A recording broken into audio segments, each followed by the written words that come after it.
Our next speakers are from the WA AIDS Council. We have Ben Bradstreet, who is an Education Officer at the AIDS Clinic, and Mark Reid, who is the Fundraising Events and Media Coordinator. And they will be talking about innovation in practice beyond positive client-centred journey. Thanks.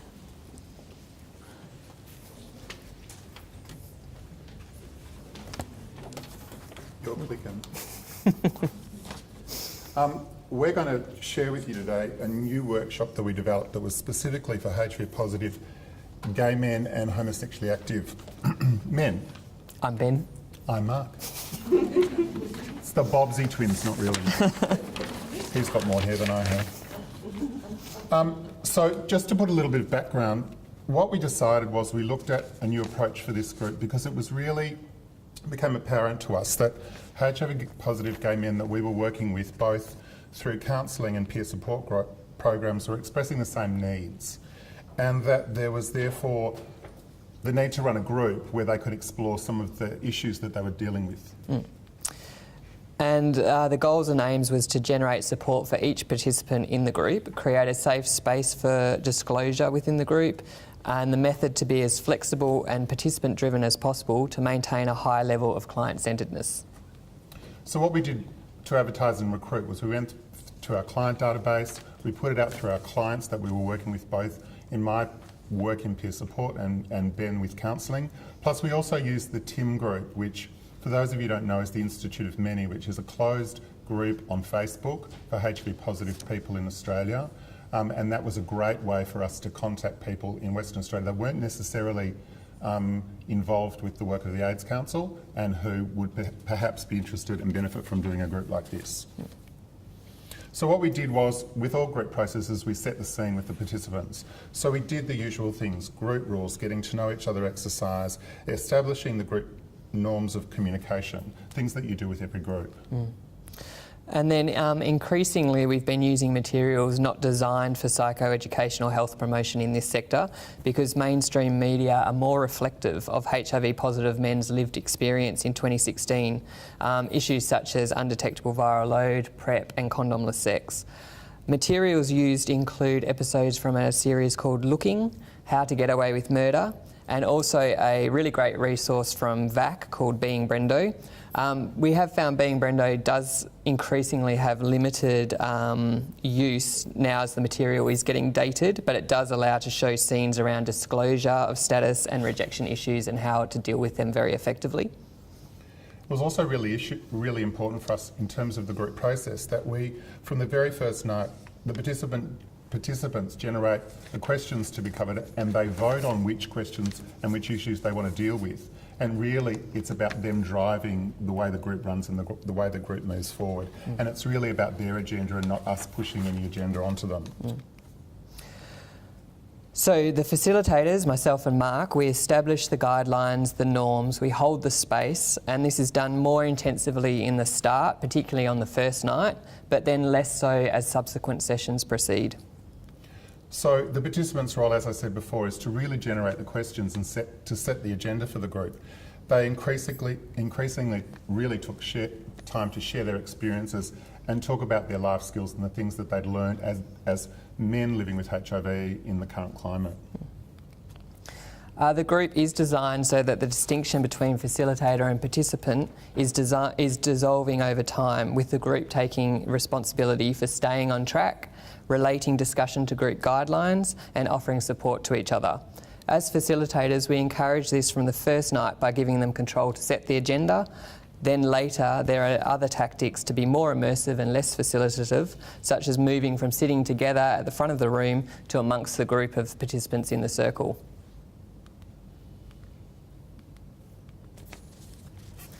It's interesting reflecting, because we've run this group 3 times now, that the issues haven't changed significantly in the 18 months that we've been running this group. Treatment as prevention and its impact on the experience of being HIV positive is frequently the main topic of discussion.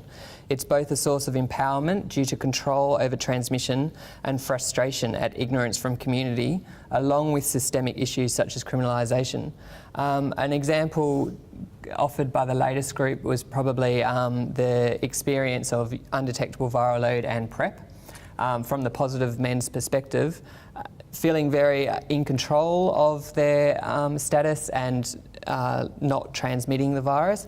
And then on the other hand, and a shared responsibility between undetectable viral load and PrEP, and then some of their lived experience of the men they'd coming into contact with on PrEP, incorporating PrEP into a kind of a stigmatising and discriminatory attitude and framework, so only looking for other guys on PrEP or only looking for other guys who are claiming a negative status and rejecting the positive guys on the basis of their status. It can be incredibly frustrating for the guys in the group and take away that sense of empowerment, and they really wanted to get the message across that, you know, these are a variety of methods of prevention that should be engaged with and supported rather than just being incorporated into another stigmatising framework.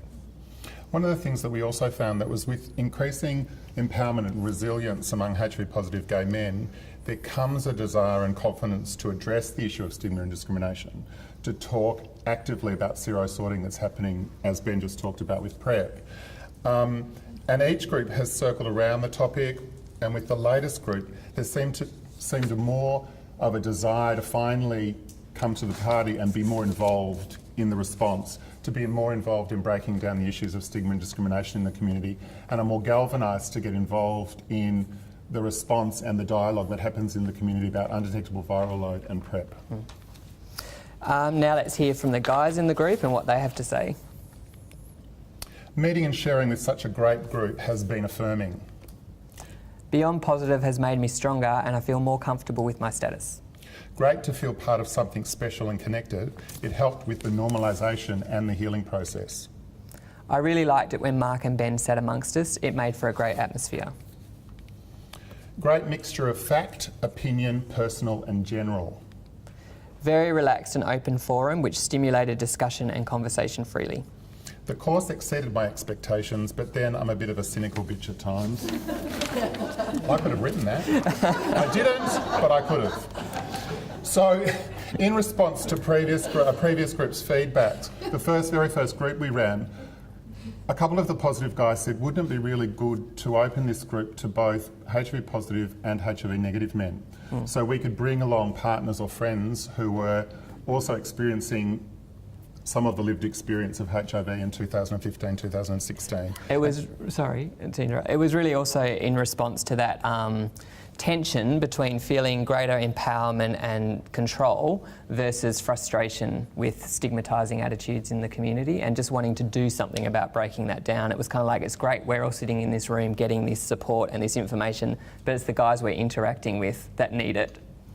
And it was a really strong opportunity for people to come together and share that experience, and for the HIV negative people to actually hear in an open, safe forum what HIV positive guys had to say about a range of issues. And these are some of the things that we heard from that. Yeah, it really opened my eyes to the shit pos guys have to deal with and that we are all responsible to change community. It was good to get the chance to tell guys how it feels when all the responsibility is on your shoulders. I know the reason for having pos and neg guys in the group, but it made me shut down a little. So yeah, that just goes to show it was great intentions and it worked really well, but it did change the dynamic of the group, and it's why we've responded to those sorts of feedback and done both the mixed groups and the HIV positive only groups as well. So in terms of our own experience and observation, the groups have been incredibly cohesive, and this has been seen by both participation in each group from all the members, very positive feedback from the group, and other signs such as staying behind after sessions to chat with each other, catching up between sessions, and organising a Facebook group to have continuing monthly meetups, which was another great example of the participants increasingly taking ownership and control. That wasn't anything that Mark and I initiated or facilitated. It was really them kind of going, this has been great, it's ending before I feel like I'm ready, let's continue on. Mark and I are part of those catch-ups, but we wouldn't have even necessarily had to be.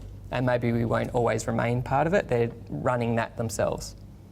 So we also looked at the benefit of group support and what we got as facilitators and our observation about coming together, learning from each other, sharing stories, normalising experiences, benefiting from offers of altruism and mentorship, and the fact that the guys were connecting and getting a social connection together, but we're also learning from each other's lived experiences, which was really strong. And then I think one of the really interesting observations from all three of the groups was that they were very mixed, with people who'd been living with HIV like myself for a long time and newly diagnosed people, and the differences in the shared experience from the very early days of the epidemic to getting a diagnosis in the last 3 or 4 years, and the sharing of those lived experiences and what that meant for both groups, and the learning from both groups from a diagnosis 25 or 30 years ago to a diagnosis from the last 2 or 3 years. And the discussions that happened in the group between those groups was really quite strong, and the learning was incredible from both perspectives, I think, from both the newly diagnosed and those living with the virus. And also, I think, for some of the newly diagnosed, put the early days of the epidemic into perspective, because they had a lot of questions around history of the epidemic. Because one of the things I think we haven't been particularly good at or particularly strong at is our history of the HIV epidemic and the lived experience for people who have been around for a long time, but also the people who we've lost along the way. And having that discussion and understanding about what it was like 25 or 30 years ago to what it's like now was really interesting. Yep. Thank you.